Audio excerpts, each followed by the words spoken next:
I'm Maggie now. Welcome back to the R.I.P. AP Lit podcast. Reading is phenomenal. This is episode 12. There's my Uncle Chris. There's Sophia sitting across from me. Why don't you say hi, Sophia? Hello, Mr. Leach. Yeah, you missed a real gem with this one, Mr. Leach. So, we're gonna go on to. I'm recording a podcast. Oh, again? Yeah, again. So we're on chapter 10 now. And so this chapter is a lot about how Comey is dealing with one of the most difficult cases of his life. And one that would actually get him fired years later.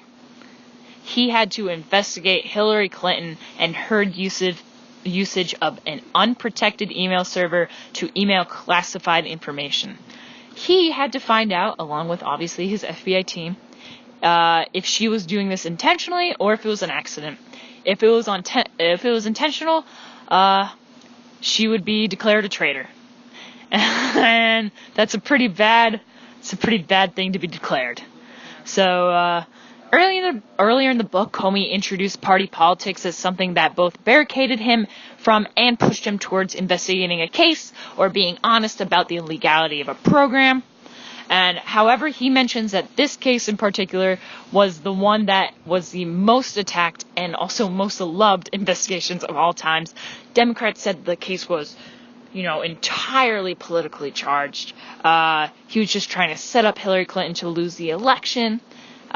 Definitely as a Republican, he already hated her because she was a Democrat. And how could he even think about hurting Hillary Clinton in a time where Donald Trump was running for president?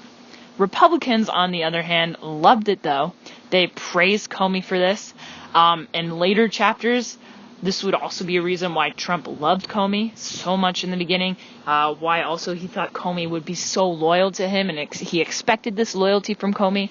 And also one of the reasons he just let him keep his job.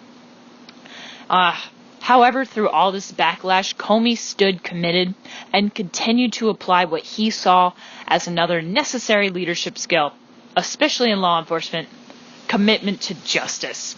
It didn't matter if Hillary was running for president, just like in Martha Stewart's case. It didn't make her an exception to the law.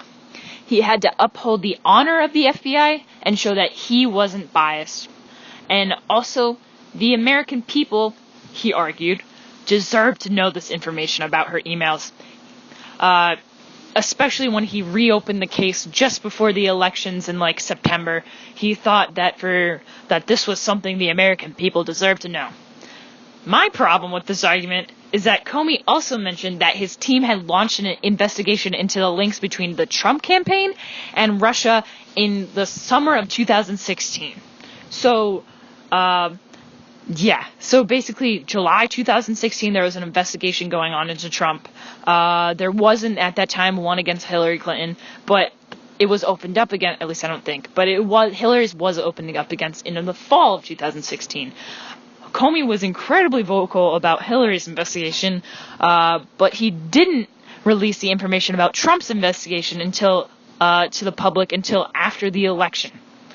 And so Comey's argument saying that the public needed to know about Hillary's emails apparently wasn't the same logic he used when he was investigating Trump.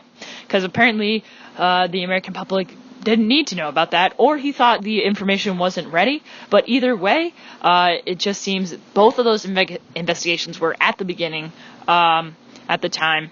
And so Comey is a Republican, and I know throughout the book he says he tries to stand with his morals and be the best justice-oriented leader that he can be. But even in a lot of cases, when we try our hardest, our biases can still leak through.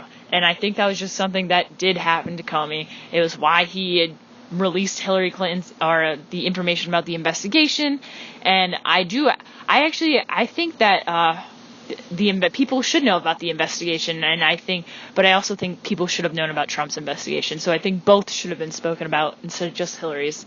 But I do agree with talking about the investigation, but like I said. So yeah, that's just episode 12. It was a real say. Let's get some. Oh, that's my brother coming through. Yep, that was a great podcast. All right, see you next time on Reading is Phenomenal.